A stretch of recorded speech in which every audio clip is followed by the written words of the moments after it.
ಸಾಹಿತ್ಯದ ಶಿಖಾಮಣಿಯ ಶಿಖರವನ್ನೇರಿ ನಸುನಗುತ್ತಿರುವ ಈ ನರೇಂದ್ರ ಸಾಹಸಕ್ಕೆ ಇದೇ ಇಲ್ಲದಂತಾಯಿತೆ.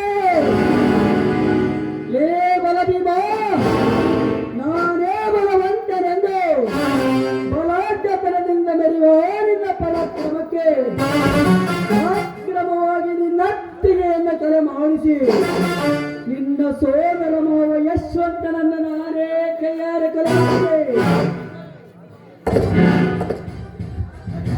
ನಾ ಕಣ್ಣಿಟ್ಟ ನಿನ್ನ ಮಡದಿಗೆ ದಕ್ಕಿಸಿಕೊಳ್ಳುವುದರ ಸಲುವಾಗಿ ಮಹಿಷಿಯಾಗಿ ಸರೋಜರನ್ನು ಮತ್ತೆ ನಿನ್ನತ್ತಿಯಾಗಿ ಕಳಿಸಿರುವೆ.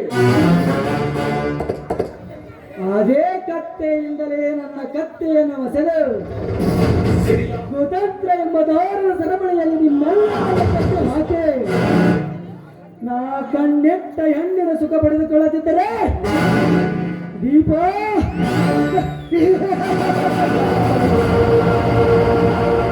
ನಾ ಕಣ್ಣಿಟ್ಟ ಕನ್ಯಾಮಣಿಗಳು ಎಂದು ತಪ್ಪಿಸಿಕೊಂಡಿಲ್ಲ. ತಪ್ಪಿಸಿಕೊಳ್ಳುವ ಕನ್ಯಾಮಣಿಗಳು ಹುಟ್ಟೇ ಇಲ್ಲ. ಒಂದು ವೇಳೆ ಹುಟ್ಟಿದ್ದೇವಾಗಲೇ ಬೆನ್ನಟ್ಟಿ ಬಿಟ್ಟವರಲ್ಲ ಈ ನರೇಂದ್ರ.